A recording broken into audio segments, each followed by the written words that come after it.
Ladies and gentlemen, welcome once again to the Caiman Show. Joining me today, we have an absolute legend.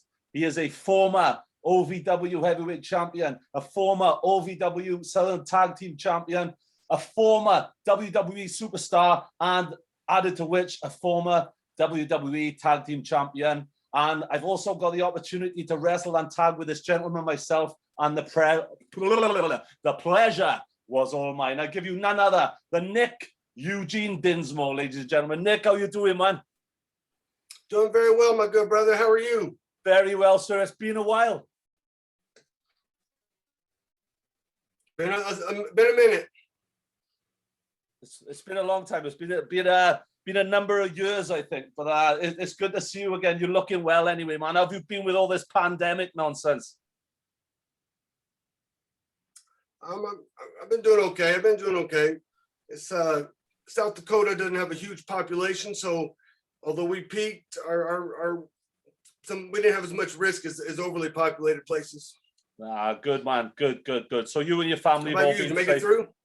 Yeah, well, just dying of boredom, if nothing else. Nick, that's all, man. You know, there's these four walls. I've been stuck in them for a little over a year now, so. I'll be glad when we can get out again. I've had my first vaccination last week. So, you know, it's the first step to freedom now, hopefully. So, yeah, fingers crossed. Good luck.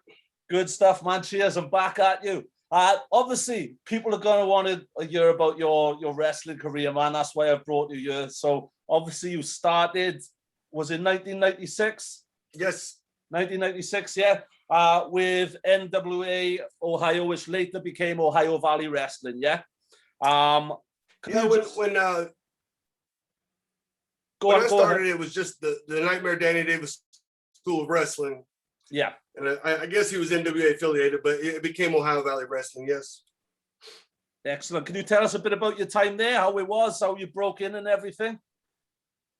Well, Danny started the school in the Louisville, Kentucky metropolitan area, which includes Southern Indiana, which is where I lived. I just happened to go to school with his daughter when I was in high school. All right, okay. It was broadcast on the loudspeaker one day that I wanted to be a wrestler. So she approached me and said, "Hey, my dad's got a school here." I started when I was 19. It was my hometown. And I got to wrestle there for many years, probably 7 years straight in front of the same crowd. Watching Ohio Valley Wrestling build. Yeah. I started in 96, and then I think the developmental deal came about late 98 or 99. But then I got hired in 99 to be developmental contract. Excellent stuff, man. Excellent. So from there, obviously you wrestled, you were the OVW Heavyweight Champion number of times, yeah? Couple times. Yeah. Southern Tag Team Champion couple of times as well. Yes. Excellent stuff. And I don't know how many. What's that, sorry? I don't know how many. Multiple. Yeah, lots from what I've been reading. I'm not going to chuck a figure on, but I think we're in doubles. And so at what point then did you get the call for the WWE? And can you talk us through that? And so you were doing your thing, and then did you get the call? Did you know it was coming, or was it a surprise? Well, I wrestled, as I was training with Danny, I also wrestled for the USWA, which was the Jarrett promotion. I remember. Until it folded. I did a couple shots for WCW, Monday Nitro, and Thunder. Terry Taylor was the guy that called me into WCW, and then he ended up being the one to hire me in WWE. But like I said, the whole time as I was wrestling independents and Music City Wrestling was another place we wrestled in Nashville, wrestling around. I was still wrestling weekly in Louisville with Ohio Valley Wrestling. And then they started bringing in the developmental talent. And I was training with them. Cornette and Danny just pulled me in the office one day. I was surprised, but, it was pretty cool. It was 1998, late 98, 99, excuse me, 99. Brilliant stuff, man. Brilliant. What did they? So they brought to you the gimmick, the Eugene gimmick, yeah? Well, I approached WWE with the Eugene character. All right, okay, I was hired in 99, and then OVW started to build 99, 2000, 2001. Batista, Brock Lesnar, Cena came through, Randy Orton, Rico Constantino, and Victoria, all the big group. Shelton Benjamin came through. So then when the second wave started to come in, I now had 5 years of experience, and I had 5 years of experience coaching and being a top guy. So Cornette wrote me for the top role there in OVW, and I was doing the training. I just got signed there. Fantastic. So how was it for you? Obviously, I think it was it 2004 you made it on TV in the WWE? Yeah, my debut was in 04. Yeah. How was that experience? Was 09, I think. And then I was a coach. Brilliant. Excellent stuff. So the Eugene gimmick itself, you came up with yourself, yeah? You created that gimmick yourself and took it to WWE, yeah? So one of the coaches at OVW, Rip Rogers, yeah, he came to me with the idea for Eugene character, basically. He didn't have the name, but he said, what about a character that isn't very social, can't tie his shoelaces, awkward, but the minute the bell rings, he can do everything wrestling flawlessly. Brilliant. Knows all the trivia, a total idiot savant. So at the time, the agents would come down, Fit and Arn and Dean, Johnny Ace, they would come down, and I pitched it to maybe Fit, and he's like, no, WWE's kind of gone past that kind of gimmicky stuff. We don't do that anymore. So, okay. Another month goes by, and the writers come down. I pitched it to the writers. No, that's something Vince wouldn't want to do. He wouldn't want to do that. Another month goes by.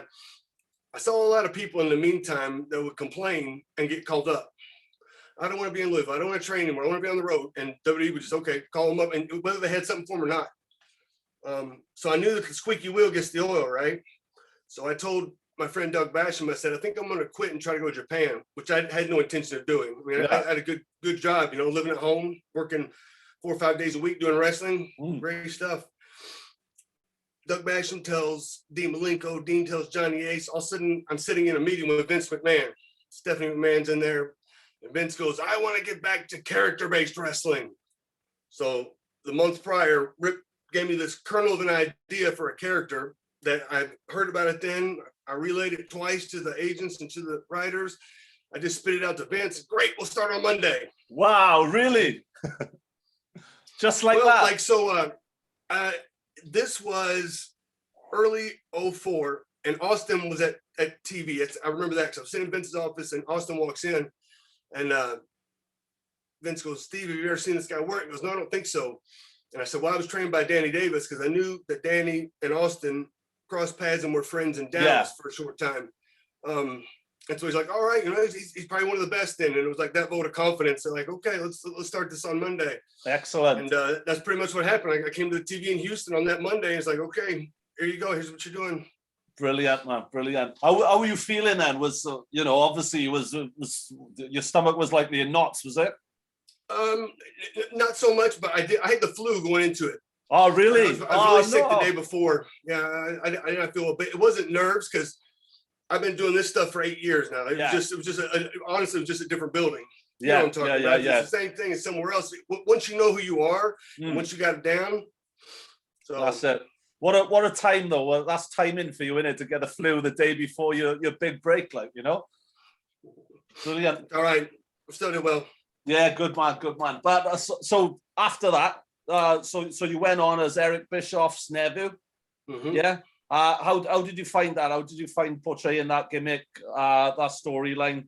Again, it was like the first day that I was at TV. Okay, yeah, and you're going to be Eric's nephew, which I thought was great because that gives me instant credibility to a top guy at that time. And they put me with Regal, and I'm like, oh wow, this is tremendous because now we have an odd couple situation, and I can lean on him for if I don't have everything. And he was so good. That was brilliant as well, man. I gotta say. That matching was just money. It was amazing. The contrasts between you both, personality-wise, it just came across epic on television. It was fantastic. How was Regal to work with? He's the one that made that. He was so good to know how to react and know how angry to get at Eugene, but then simper down. And it almost gave him, humanity. Like, it's the first time we'd ever seen him as just like he doesn't care heel, even when he's a babyface. That's it. It personalized him. So it was good. Nah, it definitely did. It definitely did. I think it did good for everybody involved in that angle. But you and he then went on to work with Evolution, yeah? Mm-hmm. How was that? Easy. I mean, Hunter was the top guy and had all the heat. Yeah. And all the stories, I was fortunate because Eugene was a character that the writer Brian Gerwick could write for. And Gerwick was one of them that wrote, I think, a lot of the Rock stuff. And he was head writer for Raw for quite some time. And he had a character that he could write for. So he wrote, all that stuff, and it was easy. Brilliant stuff. What was Regal like to work with? Great? Oh, phenomenal. Yeah, he was great. But I'd also travel with him. Yeah. It was Regal and myself and Tajiri. Oh, and wow. I would usually drive. So we'd pull up to the building, the fans would be waiting outside, and I would swerve in the parking lot and jump out and scream, I just got my driver's permit, and Regal would get out selling the heart attack, and Tajiri's all running in. Brilliant. What a trio. To rock up at an arena for the fans, it must have looked crazy. Brilliant. Does Tajiri speak a lot of English these days, or those days did he not? He could speak English, but he had a very thick accent. He couldn't enunciate that well unless you really knew what he was talking about. Right. And his language was still limited, but he could understand. Yeah. But sometimes he acted like he didn't. Brilliant. Great stuff, man. Great stuff. So that was that angle. So from there, where did you go next from there then? So obviously you worked the angle with Evolution and Regal. What was next for you? I think Regal and I had the run for the tag titles. And then I got injured at the pay-per-view in Puerto Rico. Right. January 2005. Yeah. So I had an impactful main event run for a short period of time and then got injured. But then I came back in 6 months against Kurt Angle at the SummerSlam. And he beat the hell out of me. How was that? How was it to work Angle? Intense? Yes, very. This was right when he switched to the mouthpiece. And right, okay, I heard, Vince was trying to really get him to be, a killer. A killer athlete, beating people up because they knew they were going to put him with Cena. Yeah. But Kurt wanted to do a lot of comedy with Eugene. And he had some ideas where Kurt messes up his teeth, and that's why he has to go to the mouthpiece. So for a couple of weeks, he's got braces or a mouthpiece or something where he can't talk very well. We show up at the airport. There's a guy holding a sign for Olympic gold medalist. Eugene walks out with the gold medal that he won. Yeah. He must be the gold medalist. And then here comes Angle with the mouthpiece yelling at, oh, you must be put him on the short bus and take him off. But the office didn't want to do too much comedy with Angle, but I thought it was very good. Yeah, no, brilliant. I loved Angle's comedy as well. It's just showed that there's more than one side to him, which is important in wrestling, I believe.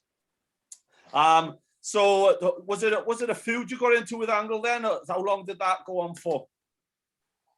It was a short couple of weeks, and then he beat me at SummerSlam and went to because he was having the Angle challenge, the 3-minute challenge. That's right, I remember that. Yeah. And Eugene came out and lasted the 3 minutes and got the gold medal. Brilliant, fantastic stuff, excellent. So we're in where are we now? We're 2005-ish, 2006-ish. Yeah. Yeah. Not long after you left the WWE, was it 2007 you moved on? Yeah. Yeah. So that's when you stumbled across little old me.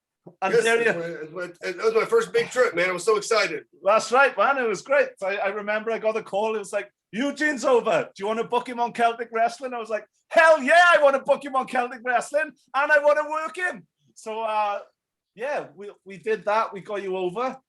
You came over. Obviously, you worked various promotions, a ton of promotions in the UK and Ireland. Obviously, I was a promoter, stroke wrestler as well. So I worked a couple of them. I was like following you around the country for a little while as well, even as far as Ireland. How did you find working over in the UK? And what were the differences? And Ireland, of course.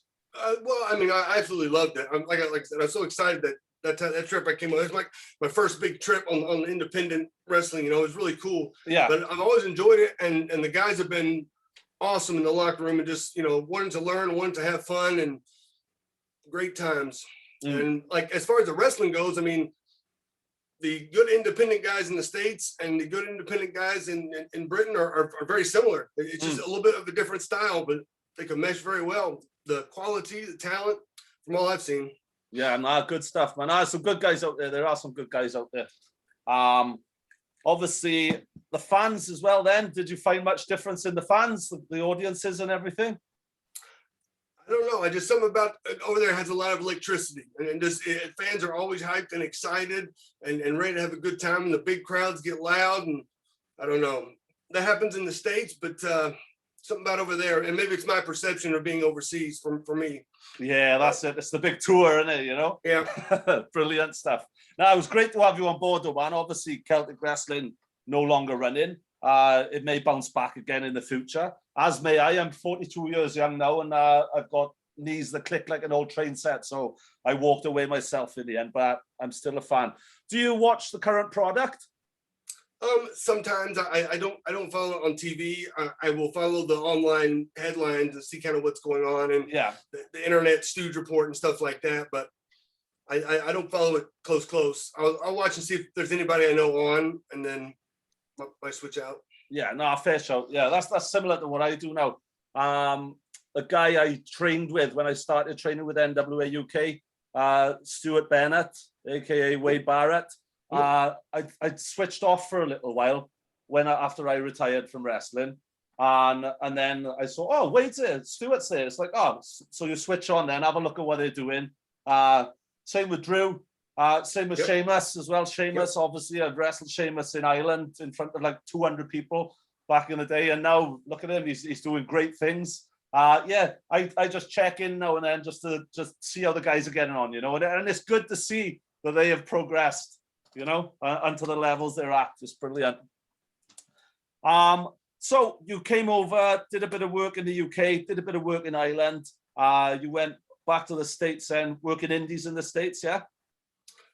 Yeah, I was coaching when I was coaching at OVW at that time and working independence for, I don't know, the next 4 or 5 years until I got re-signed for a little bit and then re-released second time and then back into independence and training until 2012, 2013. They hired me as a coach. So I went to Orlando, the first class at the Performance Center, and worked with them for about a year and a half.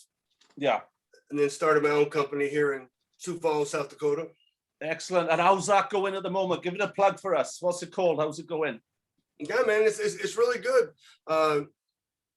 The pandemic got us down a little bit, but like I was saying, you know, we've got a Republican state, Republican governor, so we were back in business fairly soon and doing well. People are coming out to the shows now. Everybody's having a good time. Our mask mandate has just been lifted, so summer's coming because it gets cold and snowy here. Is it at the moment? Yeah, I was going to ask you what the weather was like. It just warmed up, but there was snow on the ground. There's probably snow on the ground somewhere, but there was last week. Yeah, well, we've had it all today. It's a typical British summer today, as we've experienced. We've had sunshine first thing this morning, then we had a hailstone shower, then it was pissing down with rain. Now it's just a little cloudy, and I expect the sun will come out again now just before it gets dark. So yeah, British summertime, fantastic. Okay, so you're running your own company at the moment then, yeah? Yes. Obviously, the pandemic has taken a bit of a hit, but do you know when you're starting back up, when you'll be able to run shows again? Oh, we're running shows now. We had a show. Oh, you are? Weekend. We got 4 shows next month. I mean, we've been running the initial a year ago, February, March, April, and then the end of May started back. Yeah. And we started running at the end of May, and we've been running ever since then. Oh, excellent stuff. With crowds as well, or? It started off small, and like I said, you know, and scattered, and they're just now starting to come in. We had actually a record crowd over the weekend at our Biggs Bar in Sioux Falls. Fantastic. Excellent stuff. Ah, good. I didn't realize you were running again already, man. That's great. Great stuff. So where are you hoping to go with the promotion? What's the objective? Is it to run the best possible shows you can, or to build on upcoming talent? Bit of both. So I also have a training center, which is in the Sioux Falls area in a small town called Harrisburg, South Dakota. Yeah. We got about 25 students now. been running the school for and touring for 5 years now, almost 6. So I've amassed my own roster of students. Yeah. Everybody, the ones with more experience have developed characters and styles and move sets and all the stuff like that. And then our YouTube channel, Midwest All Pro Wrestling, I try to put the videos on there in some kind of storyline. It's not necessarily a TV format, but it's just YouTube segments. But I'm hoping to hopefully get some kind of TV or streaming TV type gimmick. Excellent, man. Well, yeah, there's loads of opportunity to do that now as well, as the internet has blown up now, especially in the pandemic as well, so everyone's doing something. Like myself as well, I was just like, what can I do? I'm climbing the walls. Let's do a podcast, Yep. So yeah, there's lots of opportunity on the internet, and lots of people have found themselves and learned a lot more about the internet as well, and people who wouldn't necessarily use it normally have tapped into it. So that might be the way forward, man. Yeah, good stuff. Excellent. If we could step back in time a little, you did return to the WWE as well briefly, yeah? Mm-hmm. What year was that? That was 09, I think. Yeah? Yeah, that was 09. Okay, at that point, did you find a lot had changed since the time you've been away there? I didn't even make it that far. No. I literally was hired, and then I was sent to the first TV, and they didn't like the way I looked, and I was fired the next week. Ah, man, that's pants. Yeah. Yeah. Would you ever go back? I mean, I'm enjoying what I'm doing now. I'm really enjoying it, but it would be impossible for me to say that I could not turn, that I wouldn't turn down any kind of TV exposure. Yeah. And being a coach there also was awesome, man. You were living in Florida, work a couple hours a day, doing wrestling again, watching guys develop, training setting. I mean, it was awesome. Literally living the dream, man. Yep. Brilliant stuff. You're still active yourself, yeah? You're still quite active? Yeah, I wrestled over the weekend. I'm wanting Midwest All Pro Wrestling to build, and sometimes I have to have many hats at the show, like I'm sure you know. So sometimes it's easier for me not to wrestle and just definitely everything and let my guys, their characters. But I did wrestle over the weekend, and I got hit with the damn tag team belt. So I might have one more match coming back. Yeah, that's it. Get some retribution. Yeah, and I mean, I'm still accepting booking dates as Eugene. Yeah, I'm still accepting. Where's my email? Nick Eugene Dinsmore, NICKEUGE. So it's on my Twitter at Eugene, but that's just at one U. Brilliant. No worries. We'll drop it in the description here if you'd like me to, and any other links or whatever. Just tap me up on Facebook or whatever, and we'll chuck them in. Any plans to return to the UK and Ireland at all? Man, I would love to. The last time I was there, I was in I know you're not supposed to say fanny pack over there. It was a bum bag match. Yeah, that's it. Yeah, you call it what you like, man. Call it what you like. It was 4 bum bags on a pole against Grado. Brilliant. And, Grado, yeah. Yeah, against Grado. And I think he beat me, so I'm looking for a rematch. Yeah, more retribution, man. Yeah, that'd be great to see you back over here, man, as well. If ever you are, I'll definitely look you up and check you out. Nothing sexual, I assure you. Talking of which, I understand that the young lady that you were seeing when you were over here last time, you have actually wed now. You are married. Yeah, we've been married for 5 years now. We got married in Las Vegas. Elvis was at our wedding. Awesome. Fantastic stuff. How was that? Oh, it was great. But I mean, we've been together for over 15 years now. So we were together for a long period of time before we actually got married. Brilliant, man. Well, congratulations on making an honest woman of her anyway. No, she did that to me. And then she went on to win the 2016 Mrs. South Dakota. Fantastic stuff. She competed in the Nationals. Yeah. Awesome. Yeah. What's that entail? What did she have to do for that? There was a talent aspect. They had to walk out in their big dresses and walk out in different kinds of evening wear or stuff like that. And yeah, it's a beauty pageant. Brilliant stuff. And she won it. She won the Mrs. South Dakota 2016. Yeah. Fantastic. Excellent. But she'd never done it before, and it was just something she wanted to try, and she won. And then she went on to the championship in Las Vegas later that year. She got the athletic award, the most fit award, I think. I can't remember the exact wording on it, but fantastic stuff. What an achievement. It was awesome. She did well. Great stuff, man. Nah, good on her. Good for her, man. Good for her. So you've had an awesome career. I'm sure you'll agree. Yeah, fantastic. Done some awesome things, some awesome achievements, seen some awesome places, met and worked with some awesome people. In all of your career, though, if you had to define one specific moment, can you say off the top of your head what your favorite moment would be? It's kind of hard to tell. I mean, I was in the ring with The Rock. Yeah. I was in the ring with Hulk Hogan at WrestleMania. I pinned Vince McMahon. But probably the best day of my career, the best day of my life was the day I met my wife. Wow. Hey, I like what you did there. Yay. I like what you did there. Good man. Good man. No, that's awesome. So, but you know, how many wrestlers can say they've done all those things? Been in the ring with The Rock, been in the ring with Hulk Hogan, and that was the Saddam Hussein gimmick, was it? Yep, the Hogan one, yeah, the Mania one, yeah, that's right. Yep. And pinned Vince McMahon. That's amazing. Added to which, the cool things though is you get action figures. You know the best part about having your own action figure? You get to play with yourself in public. Hey! And not get arrested for it. Brilliant stuff. Hey, I see your robe in the background there. Is that the same robe that came over to the UK with you? The cape. Yeah, that's the actual one, yeah? Yeah, and I think there's a jacket right there, maybe. Yes, yeah, I see it. Yeah, hanging low there. Shirts. Excellent stuff, action figures. Excellent stuff. Can we pick up any merchandise, any Eugene merchandise online anywhere now? At the MidwestAllPro.com, I have some merchandise on there. And then I think I got some stuff on an eBay channel, Eugene Dinsmore. Fantastic. Again, chuck me the links. We'll pop them in the description here, man. Anyway, so any plugs, shout outs, plans, anything going on before I let you get on with your day? Man, just hanging and banging, just LIBIN, you know, just trying to get this pandemic over with, and let's get back to full steam and get some wrestling out there. Full steam ahead, man. Full steam ahead. Yeah, I'll drink to that.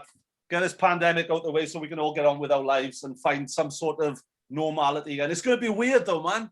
Normality. What is normality? You know? Yep.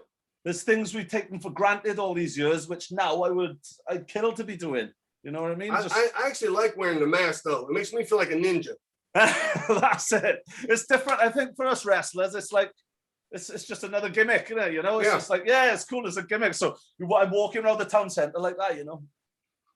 Yeah. Everyone's like, what's this guy doing? This is, you know, he's going to attack. He's going to rob me. But no, it's just a gimmick. Just a wrestler's mind. That's all. I can't breathe in the bloody things though. I don't I got some cotton ones from Hanes. Yeah. It's like a pair of underwear on your face. It feels great. Ah, perfect, man. Hey, you always does, doesn't it? Brilliant, man. All right, mate. Well, thanks for coming on with me, Nick. I do appreciate it. It's been nice having a chat with you. Nice having a catch up. Thanks for taking some time out of your day. What are you up to for the rest of the day? I'm trying to go hit the gym, man. Trying to get some work done around here. Trying to book some shows. You know, get some advertising stuff out there. Good man. Good man. Well, you stay safe. Look after yourself. Send my regards to the wife. Thank you, sir. Hopefully, if you do come back over the UK sometime in the future, I'll be able to hook up with you and we'll have a catch up. And yeah, that'll be all sorts of awesome. Thanks again for coming on, brother. Look after yourself and I'll speak to you soon. Thank you, brother. Good to see you. Take care, my brother. All the best.